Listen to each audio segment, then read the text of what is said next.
Oke, saya akan menjelaskan cara kita mengelola pembuatan website kita menggunakan GitHub ya. Jadi kami akan memberikan sebuah gambaran gimana kami itu memastikan kalau semua itu berjalan dengan baik, terkontrol melalui beberapa tahapan seperti commit, verify, proses pull, push, merge, dan juga bagaimana kita akan melacak kemajuan project menggunakan board issue di GitHub Actions. Mari kita lihat project kita. Bagian pertama adalah status verified kita. Pertama, kita mulai dengan bahas status verified pada commit dulu. Di setiap kali anggota tim kita itu melakukan perubahan, melakukan commit, sistem akan memberikan tanda status untuk commit tersebut. Nah, status ini penting sebagai bagian dari kontrol kualitas dan keamanan project. Commit yang berstatus verified memiliki ikon centang hijau di sebelahnya, yang artinya GitHub telah memverifikasi bahwa perubahan tersebut valid dan aman untuk proyek. Biasanya, commit ini juga disertai dengan tanda tangan digital, sehingga kita itu yakin kalau misalnya perubahan kita itu dari sumber yang dapat dipercaya. Ketika kita sudah ada verify hijau, tim kami akan tahu bahwa commit itu sudah melalui proses verifikasi. Nah, kadang ada juga commit yang gagal mendapatkan status verified. Kita ada tandanya itu dengan ikon silang X. Ini bisa terjadi karena beberapa alasan seperti masalah pada tanda tangan digital atau konflik dalam commit kita. Misalnya, project ini, Kenny sempat mengalami commit yang gagal verifikasi. Setelah dia melihat kesalahan tersebut, dia perbaiki dulu commitnya dan memastikan semua standar verifikasinya sudah dipenuhi. Ini menunjukkan bagaimana proses verifikasi commit membantu kami menjaga kualitas dan keamanan proyek kita. Lalu kita ada pull, push, dan merge kita. Di sini masing-masing anggota itu bertanggung jawab ya untuk membuat perubahan pada branch lokal sendiri dulu sebelum kita akan menggabungkan ke main branch kita.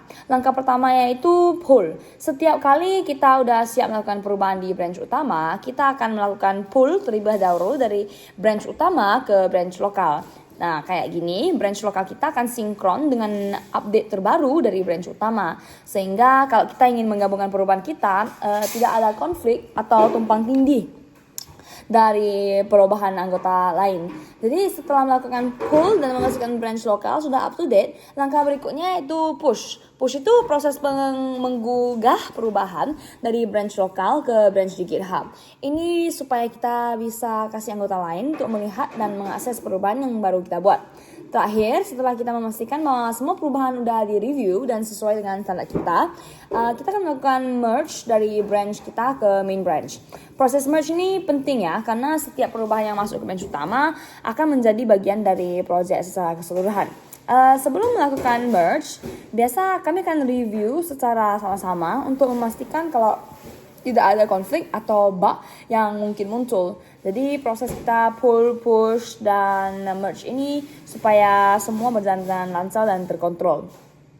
Kemarin sempat ada kendala di mana kita sudah melakukan, saya terutama melakukan kesalahan dalam commit dan terpaksa harus mendelete beberapa, tetapi itu terakhir jadi tumpang tindih ya. Tapi kita sudah clearkan masalah itu dengan cara menelusuri bagian mana yang di delete, kemudian mengembalikan balik hal seperti itu. Nah, bagian ini adalah board kita ya. Jadi setelah menjelaskan proses pull, push, dan merge, sekarang kita akan melihat board issue di GitHub Action. Ini kami gunakan untuk melacak semua tugas dan kemajuan dalam proyek kita ini. Jadi di board issue, setiap tugas atau masalah yang harus diselesaikan, kami daftarkan sebagai issue dengan detail tugas sama deadline.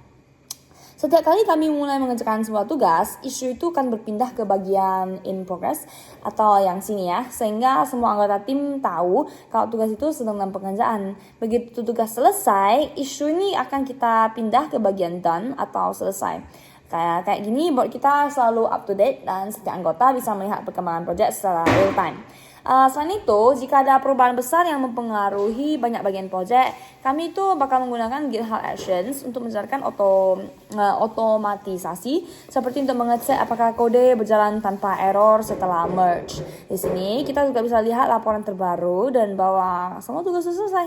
Jadi ini ya memastikan kalau kita sudah melalui semua langkah-langkah yang perlu sebelum sampai akhir tahap pengembangan. Nah, itulah gambaran kita tentang bagaimana kita mengelola project pembuatan website ini di GitHub. Mulai dari memastikan commit terverifikasi, melakukan. Jadi saya akan fokus ke bagian before dan after setelah kita update.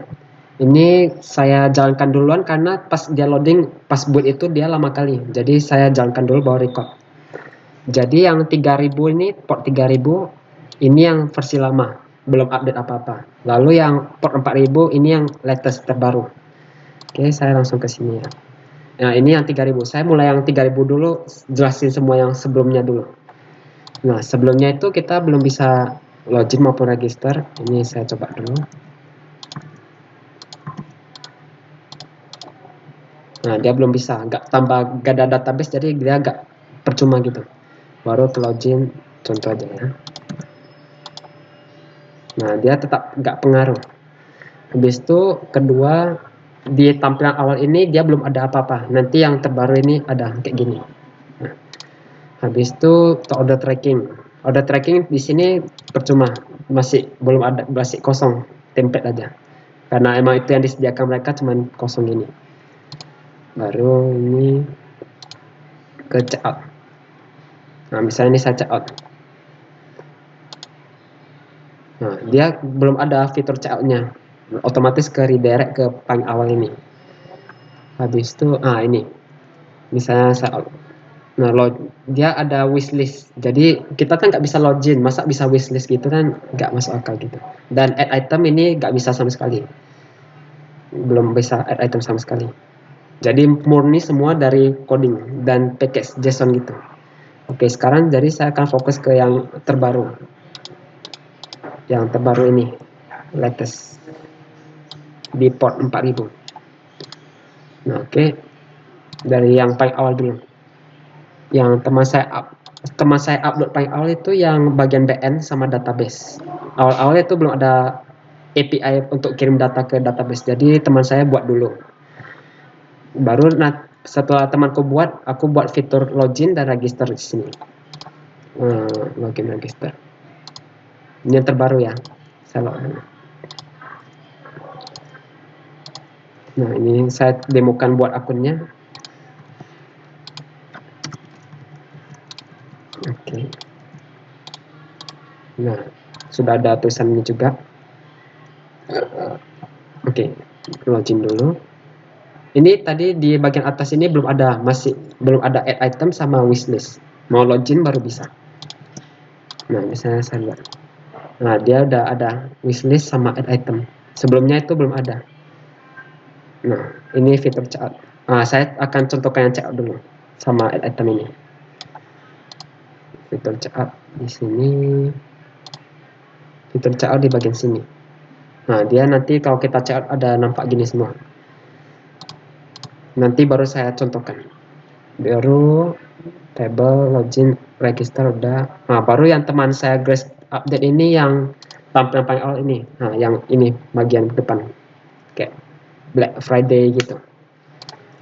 Itu yang Grace tambahkan. Habis itu ke bagian selanjutnya register. Nah, register yang tadi konfirmasi Anda berhasil login itu. Berhasil register. Add finalize checkout. Nah, ini checkoutnya sudah bisa ditambahkan, tapi nanti saya tambahkan setelah yang atas. Order tracking. Nah, ini order tracking nanti bisa juga saya akan demokan di akhir. Nah, dia tampilannya sudah agak beda sih. Nah, dia udah agak beda nanti. Oke, selanjutnya add promo fitur. Oh, ini adding item. Pas mau tambah item. Pas ada add item. Oke, kita mulai dari yang add item dulu. Ini kan saya sedang login sebagai Jimmy 1 tadi. Ini saya bisa tambah hello misalnya, kaos lah.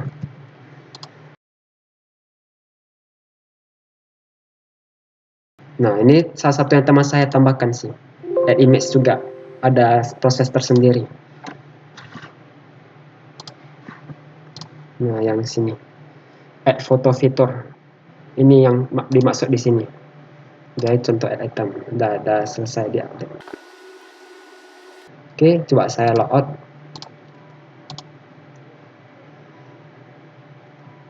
Baru saya coba pakai akun lain. Saya coba pakai Genie 2.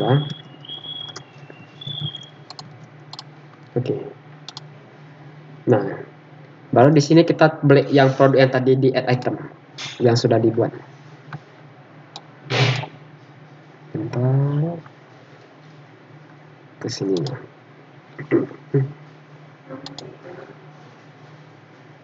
Nah, kita cari yang tadi di t-shirt. Nah, ini salah satu yang tadi kita tambahkan. Baru coba saya quick shot. Nah, tadi yang checkout belum bisa, di sini sudah bisa. Ini kan udah otomatis isi nama kita. Saya coba gini.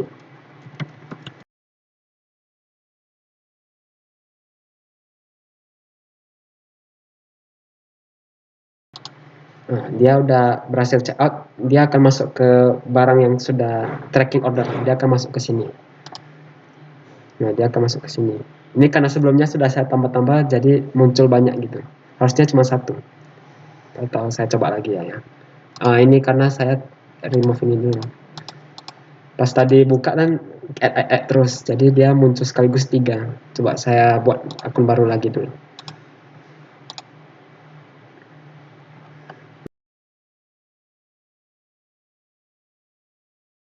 Nah, ini salah satu yang saya buat. Habis itu kebanyakan di fix as link-nya. Soalnya pas kita publish ke GitHub, dia ada error penulisannya. Kayak misalnya camel case itu, jadi masalah di sana banyak kan. Saya coba lagi ya. Sembarangan aja dulu. Oh, ini saya belum login.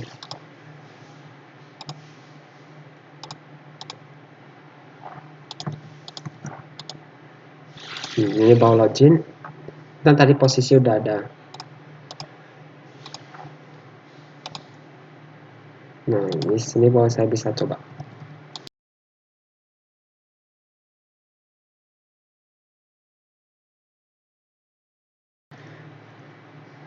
Oke.